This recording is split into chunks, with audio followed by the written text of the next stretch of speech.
Hello guys, welcome back to my channel. Good morning to all. This is me Kiran Verma this side. I hope you all are fine and I am fine here too. Today we are starting first light book poem. The name of the poem is How to Tell Wild Animals. This humorous poem suggests some dangerous way to identify wild animals. Sorry. Read it aloud, keeping a strong and regular rhythm. Okay? तो यहाँ पे जो है ये जो humerus pome है ये जो है हमें जो है कुछ इशारे देती है जिससे हम पहचान सकते हैं कि कौन सा वाइल्ड एनिमल जो है आ रहा है कि कौन सा एनिमल वाइल्ड एनिमल किस तरह जो है प्रिटेंड करता है और किस तरह का के साउंड्स क्रिएट करता है उसके सराउंडिंग वे में वो किस तरह से अपना बिहेवियर रखता है तो I think we should start the poem this poem is written by Carolian Wells. Okay, so let's start. Stanza number one. If you if ever you should go by chance to jungle in the east, and if there should you go advance, a large and tawny beast, if he roars at you as you are dying, you will know it's the Asian lion. Okay, so tawny word का यहाँ पे जो word use हुआ है Tony TAWNY Tony beast तो Tony word का यहाँ पे जो मतलब है वो है yellow brown colour okay so let me discuss this paragraph first of the poem. The poet is telling the readers that how they can recognize the various animals in the jungles of the east. है ना east के जंगलों की बात हो रही है यहाँ पे. So in the first stanza she says that if the reader comes across an animal whose skin is yellowish brown in color and if it roars at him so strongly that he can die out of fear, it means that he has encountered an Asian lion.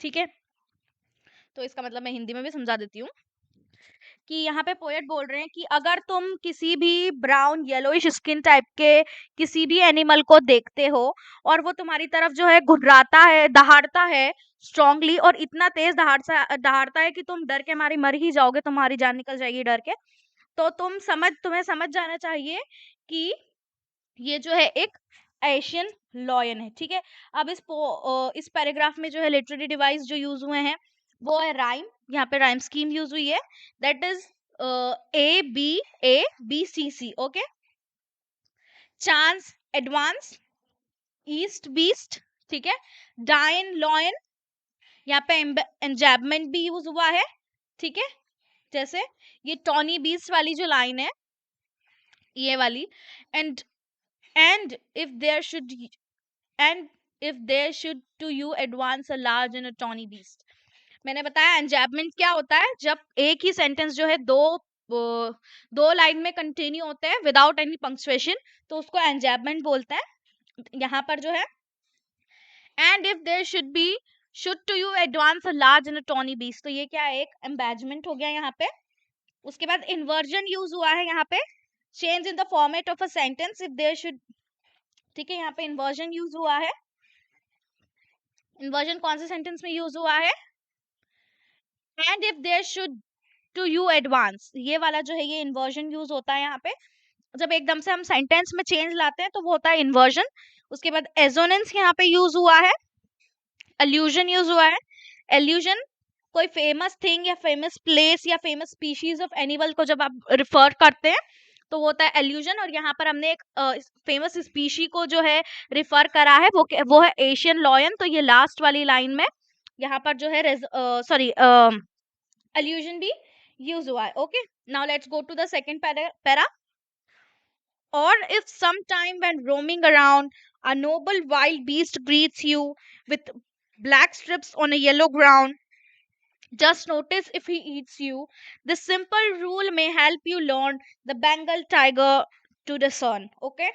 तो यहाँ पे words जो difficult words है वो है Nobel Nobel का मतलब होता है हाई बॉर्न और डिसर्न का मतलब होता है रिकॉग्नाइज ओके यानी तुम्हें पहचान जाना चाहिए रिकॉग्नाइज मतलब पहचानना होता है ठीक है तो इस पोयम का मतलब मैं बताती हूँ सॉरी इस पैराग्राफ का मतलब मैं बताती हूँ she explains an animal that's roam in a jungle and belongs to a royal clan the color of its skin is yellowish and black strips. She says that if you notice that he kills you and eats you up, then this means that you have surely seen a Bengal tiger. This time also she has used dark humor to explain. ठीक है। यहाँ पे at this time the poet also used dark humor to explain how tigers look like, because once a person has been eaten up by a wild animal, there is no use in determining which wild animal it is. तो यहाँ पर जो है हमारी जो poets है वो हमें बता रही है कि अगर तुम जो है किसी भी एनिमल को ऐसे घूमते फिरते देखते हो जंगल में, और तुम्हें उसकी रॉयल्टी नजर आती है, और उसकी जो स्किन का कलर वो येलोइश कलर है, और ब्लैक स्ट्रिप्स बनी हुई है उसकी बॉडी पर, स्किन पे, तो और तुम ये नोटिस करो कि वो तुम्हें खाना चाह रहा है और तुम्हें मारना चाह रहा है, तो तुमको समझ जाना चाहिए श्योरली कि ये तुमने जो है एक बंगाल टाइगर को देखा है। ठीक है। और यहाँ पर जो है एक डार्क ह्यूमरस वे में जो बंगाल टाइगर है उसको जो है पोएट यहाँ पर एड्रेस, पोएटिस जो है हमारी यहाँ पे एड्रेस कर रही है। ठीक है। और वो ये बोल रही है कि अगर उसने खा लिया तुम्हें और उसके बाद तुम आइडेंटिफाई करो तो कोई मतलब नहीं तुम्हारा ये आइडेंटिफाई करने का कि वो एक बंगाल टाइगर है। ठीक है। नाउ हियर इस पैराग्राफ में लिटरेरी डिवाइस, सबसे पहले तो राइम स्कीम यूज हुई है। राइम यहाँ पे राइम स्कीम क्या यूज हुई है, ABABCC यहाँ पर फॉलो हुआ है। जैसे राउंड ग्राउंड, ठीक है, फर्स्ट लाइन में राउंड ग्राउंड, ठीक है, आई होप कि तुम लोगों को समझ में आया होगा। राउंड ग्राउंड, लर्न डिसन, ठीक है, यू एंड यू। उसके बाद अलिट्रेशन यूज हुआ है इस पैराग्राफ में, repetition of consonant sound are at the start of two or more closely connected words, जैसे roaming और round। ठीक है, roaming और round। ठीक है। यहाँ पे alliteration भी यूज हुआ है। उसके बाद inversion यूज हुआ है। inversion क्या होता है, change in the format of a sentence। जब आप किसी सेंटेंस का फॉर्मेशन बदलते हो तो वो उसको इन्वर्जन होता है। तो इस जो पोम है इसमें इन्वर्जन भी यूज हुआ है। और चेंज कहाँ पे हुआ है, the Bengal tiger to discern. ठीक है, ये जो लास्ट वाली लाइन है यहाँ पर जो है हमारा इन्वर्जन भी यूज हुआ है। उसके बाद अल्यूजन यूज हुआ है, reference to a famous thing, place, species और एनिमल को हम लोग अल्यूजन बोलते हैं।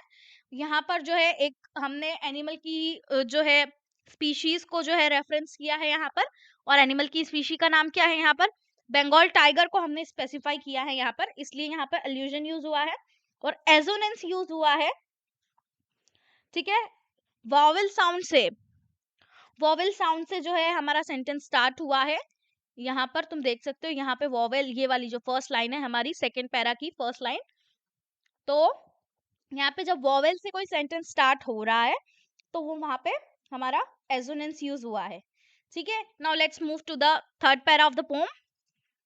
If strolling forth a beast you view, whose hide with spot is peppered, as soon as he has leapt on you, you will know it is the leopard. 'Twill do not good to roar with pain, he'll only leap and leap again. Okay, so यहाँ पर जो important word meanings है जिसको हम लोगों को ध्यान में रखना चाहिए वो है strolling, that is walking casually, forth यानी forward, hide मतलब स्किन ऑफ एनिमल को यहाँ पे रेफर किया गया है, और पेपर्ड मतलब here it means the spot, और इस पोयम में जो वर्ड है पेपर्ड वो स्पॉट्स को जो है रेफर कर रहा है। और लैप्ड या लीप्ड, जंप टुवर्ड्स समवन। ठीक है, यहाँ पे जो वर्ड है लीप्ड या लैप्ड वो किसी की तरफ जो है जंप करने के लिए जो है बोला गया है। अब मैं इसका एक्सप्लेनेशन पहले इंग्लिश में करूंगी फिर हिंदी में करूंगी। The poetess says that if you are casually walking in a jungle, you will meet an animal who has a skin with spots on it. This animal is so fast that it will leap on you at once, which means that it will jump on you. This jumping is an indication that it is none other than leopard. Moreover, poetess यहाँ पे add करती है that if you will cry out in pain, it's not going to be used as it will keep on jumping on you. So in this stanza, the poet has explained the characteristics of leopard. ठीक है, मैं हिंदी में भी बता देती हूँ कि मैंने क्या बोला। यहाँ पर मैंने बोला कि तुम जंगल में घूम रहे हो, अगर तुम किसी ऐसे एनिमल्स को मिलते हो जिसकी स्किन पर स्पॉट्स बने हुए हैं और तुम देख पा रहे हो कि वो तुम्हारी तरफ जो है बहुत जो है जल्दी दौड़ रहा है और तुम्हारी तरफ कूदने की कोशिश कर रहा है, तो तुम ये एक इंडिकेशन है और तुम्हें क्लियरली समझ जाना चाहिए कि ये कौन है, एक लेपर्ड है। और भले ही तुम कितना भी रो लो, चिल्ला लो, लेकिन कुछ भी तुम्हारी मदद नहीं करने वाला है, क्योंकि वो तुम्हारे ऊपर श्योरली जंप पे जंप करने वाला है और यहाँ पर जो है ये वाले स्टेंजा में जो है हमें पोएटस ने जो लेपर्ड का जो कैरेक्टर है वो डिस्क्राइब किया है। ओके, अब हम इसके लिटरेरी डिवाइसेस देख लेते हैं। सबसे पहली बात तो राइम स्कीम यहाँ पे यूज हुई है, ABA BCC, ठीक है। और कहाँ कहाँ पे यूज हुई है, एक तो व्यू यू में, ठीक है, जो कि फर्स्ट लाइन है थर्ड स्टैंजा की। पेपर्ड लेपर्ड, ठीक है, पेपर्ड लेपर्ड में हुई है यूज, ठीक है। उसके बाद पेन एंड अगेन, ठीक है, पेन एंड अगेन। उसके बाद यहाँ पे इलिट्रेशन यूज हुआ है, use of a constant sound H in the beginning of the two words. किसी दो वर्ड्स के बीच में यहाँ पर हमने H वर्ड जो है कंटिन्यूअसली यूज किया है, ठीक है। और यहाँ पर हमारा इलिट्रेशन यूज हुआ है that he has, third para third line, as soon as he has। तो यहाँ पर दो वर्ड जो है वो एक ही वर्ड लेटर से स्टार्ट हो रहे हैं, एक ही कॉन्सोनेंट लेटर से स्टार्ट हो रहे हैं, तो यहाँ पे इलिट्रेशन यूज हुआ है। उसके बाद पोएट्रिक लाइसेंस, यहाँ पर जो है पोएट्रिक लाइसेंस यूज हुआ है। यहाँ पे पोएट ने जो है अपनी स्पेलिंग्स चेंज करी है, ठीक है, स्पेलिंग चेंज करी है यहाँ पर, उसका जो है फॉर्म ऑफ सेंटेंस बदलने के लिए। कहाँ पर यूज किया है, कहाँ पर यूज किया है, use of left instead of leaped. Okay, leaped की जगह लेफ्ट का वर्ड यूज किया है यहाँ पर पोएट ने, ये वाली लाइन में, थर्ड वाली लाइन में ही, थर्ड स्टेंजा थर्ड लाइन में। तो जब पोएट ने सेंटेंस का मतलब बदलने के लिए जो है वर्ड चेंज किया है, उसका जो फॉर्म है वो चेंज किया किसी वर्ड का, तो यहाँ पर पोएटिक लाइसेंस यूज हुआ है। उसके बाद रिपीटेशन यूज हुआ है, लास्ट लाइन में लीप और leap, third paragraph fifth line leap और लीप, यहाँ पर जो है हमारा क्या यूज हुआ है, रिपीटेशन भी यूज हुआ है। उसके बाद एजोनेंस यूज हुआ है, एजोनेंस यूज हुआ है, वॉवेल साउंड ओ का यूज हुआ है यहाँ पे, strolling forth you whose spot do not good to road. Okay, तो यहाँ पर जो ये वाली पूरी लाइन में आप देख रहे हो क्या हो रहा है, यहाँ पे पूरी वाली लाइन जो है, इस लाइन में जो है साउंड ओ का यूज हो रहा है, जो कि एक वॉवेल का यूज हो रहा है यहाँ पे। और स्टार्ट कहाँ से हो रहा है, सेंटेंस वॉवेल से स्टार्ट हो रहा है, तो यहाँ पे एजोनेंस यूज हुआ है। और यहाँ पे जो है कंसोनेंस का यूज भी हुआ है, the use of sound I, okay, hill, okay, last वाली लाइन में यहाँ पर जो है हमारा कॉन्सोनेंस भी यूज हो रहा है। ओके, पोम, अब हमारा जो है फिर से हम इस पोम में जो है फोर्थ पैराग्राफ हम स्टार्ट कर रहे हैं। If when you are walking around your yard, you meet a creature there who hugs you very, very hard, be sure it's a bear. If you have any doubts, I guess he will just give you just one more kiss. Okay? तो word meaning checkout कर लेते हैं fourth para की हमारी। कौन से word यहाँ पे डिफिकल्ट वर्ड्स है, यार्ड यानी घर के पीछे वाला इलाका जिसको बोलते हैं हम बैकयार्ड, बैकयार्ड हो सकता है वो, या lawn area of a house, ठीक है। उसके बाद कैस मतलब अ जेंटल टच, ठीक है, अ जेंटल टच। मैं एक्सप्लेनेशन कर रही हूँ, पहले इंग्लिश में करूंगी फिर हिंदी में करूंगी। If you are walking in a lawn area of your house and you meet a creature which hugs you very tightly, then it is a bear. Then poetess further added that if you are still in a doubt regarding animal, the easiest way that he will keep hugging and touching you very, very gently. This act of his will make you sure about its identity. You will come to know that it is a bear. Okay, तो ये वाले paragraph में जो poetess वो हमें बोल रही है कि अगर तुम तुम्हारे लॉन में वॉक कर रहे हो या बैकयार्ड में वॉक कर रहे हो और तुम एक ऐसे जानवर से मिलते हो जो तुम्हें जो है बहुत ज्यादा ही टाइटली जो है हग कर रहा है, देन तुम्हें समझ जाना चाहिए कि वो बेयर है। और अगर तुमको अभी भी डाउट है तुम्हारे माइंड में कि वो कौन सा एनिमल है, तो सबसे इजी वे यही होगा एक बेयर को आइडेंटिफाई करने का कि वो तुम्हें जो है बार बार हक करेगा और उसका जो टच है वो बहुत ही जेंटल टच होगा तुम्हारी बॉडी पर। और उसका ये हरकत करना कि बार बार तुम्हें टच करना, तुम्हें हक करना जो है तुम्हें श्योरली आइडेंटिफाई करवाएगा और तुम्हें बिल्कुल समझ में आ जाएगा कि ये जो है एक बेयर है। अब यहाँ पर हमने लिटरेरी डिवाइस कौन कौन से यूज हुए हैं स्टेंजा नंबर 4 में वो चेक करते हैं। यहाँ पे सबसे पहले बात तो राइम स्कीम यूज हुई है, ABABCC, okay, yard, hard, they, bay, guess, cress, okay. Case, okay, guess case. यहाँ पे एंजैबमेंट भी यूज हुआ है, ठीक है, एंजैबमेंट भी यूज हुआ है यहाँ पे। कौन सी वाली लाइन में एंजैबमेंट यूज हुआ है? Let me know, okay, let me know. Walking, when if you are walking round your yard you meet a creature there। तो आप देख सकते हो कि स्टेंजा नंबर 4 में फर्स्ट एंड सेकंड लाइन में जो है, फर्स्ट लाइन जो है वो सेकंड लाइन में ही कंटिन्यू हो रही है, ये एक ही सेंटेंस है लेकिन विदाउट एनी पंक्चुएशन है, इसलिए यहाँ पर जो है हमारा एंजैबमेंट यूज हुआ है। उसके बाद एलिट्रेशन यूज हुआ है, कंटिन्यूस, 2 बार वर्ड में एक ही जो है लेटर से स्टार्ट हुआ है, जैसे when walking, okay, when walking, okay, और whose, who and hugs, ठीक है, bear, और एजोनेंस का यूज हुआ है यहाँ पर वोवेल ई से, meet a creature there, ठीक है, meet a creature there। ये वाली second line, para 4 second line में जो है हमारा एजोनेंस यूज हुआ है। Now let's check the fifth para, fifth stanza। Though to distinguish beast of a prey, a novice might nonplus, the crocodile you always may tell from the hyena thus, hyena comes with merry smiles, but if they wipe their crocodiles, okay। तो यहाँ पे word meaning जो हमारे difficult words है वो है, fifth para हम checkout कर रहे हैं। डिस्टिंग्विश का मतलब होता है डिफरेंशिएट, बीस्ट ऑफ प्रे यानी any animals that hunt other animal for food, ठीक है। नोवाइज मतलब someone new to a job, और नॉन प्लस मतलब बी कंफ्यूज्ड, ओके। तो मैं इसका एक्सप्लेनेशन कर रही हूँ। यहाँ पर जो पोएटेस है वो बोलती है that for someone who is new to the job of recognising animals it will be like a puzzle to recognise animal that hunt other animal for their food, okay. So here the poet tries to help out the readers by telling the difference between two animals. He said that hyena will be smiling, whereas if it's a crocodile, it is always in tear. Both of these animals are dangerous.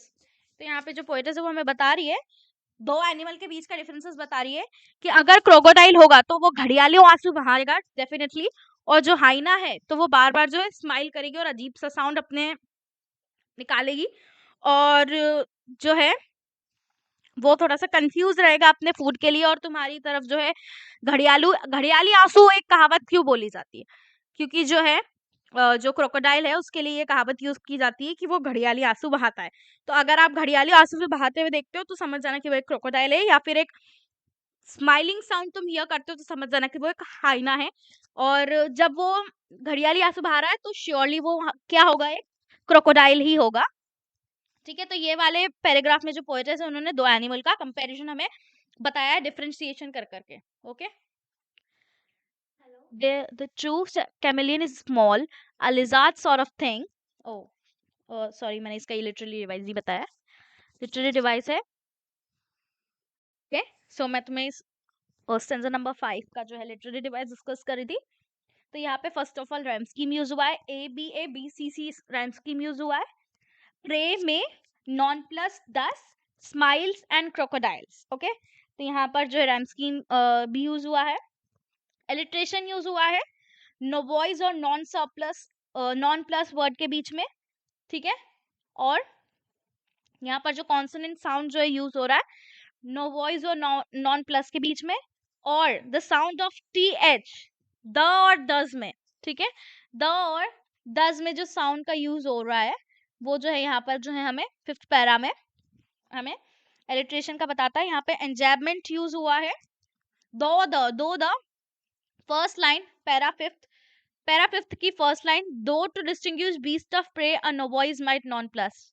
तो ये वाली line क्या है कि ये sentence एक ही है लेकिन इसको दो लाइंस में लिखा गया है विदाउट एनी पंक्चुएशन यूज, तो इसलिए ये क्या है, एंजैबमेंट है, ठीक है। Let's move to the last para. The true chameleon is a lizard sort of thing. He hasn't any ears at all and not a single wing. If there is nothing on the tree, this the chameleon you see. ठीक है, तो यहाँ पर मैं explain कर देती हूँ सबसे पहले कि इसका जो एक्सप्लेनेशन क्या है वो इंग्लिश में एक्सप्लेन कर रही हूँ। द पोएट सेज, मतलब जो पोएटेस है वो बोल रही हैं that the next is chameleon, which is a small creature. It looks like a lizard, but the difference between the two is that chameleon does not have ears and wings. Moreover, she says that chameleon has the ability to change its color according to the surface on which it is sitting. Therefore, if you see a tree and find nothing on it, then it must be a chameleon sitting on it. It has changed its color into the color of the tree. तो यहाँ पर जो poet's है वो हमें ये बोल रही है कि नेक्स्ट क्रीचर जो है हम जिसके बारे में बात करने वाले हैं वो है कैमेलियन। और कैमेलियन जो एक स्मॉल क्रीचर होगा वो तुम्हें लिजार्ड जैसा दिखेगा, लेकिन वो लिजार्ड नहीं होगी। लिजार्ड और कैमेलियन में डिफरेंस है। जो कैमेलियन है उसके ईयर्स और विंग्स नहीं होते हैं। और वो बोलती हैं, पोइटस बोलती हैं कि जो कैमेलियन होती है उसके पास एक एबिलिटी होती है कि वो अकॉर्डिंग टू द सरफेस जिस पे वो बैठा है उसके अकॉर्डिंग जो है कलर चेंज कर सकता है। तो यहाँ पे पोइटस बोलती है कि अगर तुम एक ट्री को देख रहे हो और तुम्हें वहां पे कुछ नहीं मिल रहा है, तो तुम्हें श्योर हो जाना चाहिए कि वहां पे जो है कैमेलियन बैठा है और उसने जो है अपने सराउंडिंग के अकॉर्डिंग जिस पर वो बैठा है उसके अकॉर्डिंग जो है अपना कलर चेंज कर लिया है ट्री पर। ठीक है, यहाँ पर लिटरेरी डिवाइस क्या यूज हुए हैं, राइम स्कीम यूज हुई है, ABABCC। ठीक है, small and all, thing and wing, tree and sea. Okay, उसके बाद एलिट्रेशन यूज हुआ है, the use of sound H, he hasn't. Okay, he hasn't word use हुआ है लास्ट पैरा में, थर्ड लाइन में, फर्स्ट एंड सेकंड वर्ड पे। ठीक है, कंसोनेंस यूज हुआ है, use of G sound, that is single and wing. Okay, यहाँ पर जो है कंसोनेंस साउंड का यूज हुआ है। और उसके बाद एलिट्रेशन यूज हुआ है, मैंने बता दिया तुम लोगों को। ठीक है, in this way we end our poem. This is very interesting poem, पूरी एनिमल्स के बारे में थी ये। क्या आई होप कि तुम लोगों को अच्छे से समझ में आई हो। मैंने लिटरेरी डिवाइस ऑलरेडी डिस्कस कर दिए हैं एक एक पैराग्राफ, एक एक स्टैंजा के बाद। तो तुम ध्यान से सुनना और वीडियो लास्ट एंडिंग तक देखना, तभी जब तक तुम एंडिंग तक नहीं देखोगे तब तक तुम्हें कुछ भी समझ में नहीं आएगा। तो पूरी वीडियोस देखना। Thank you for watching, like share and subscribe to the channel. Bye bye and take care. Like, comment, and subscribe.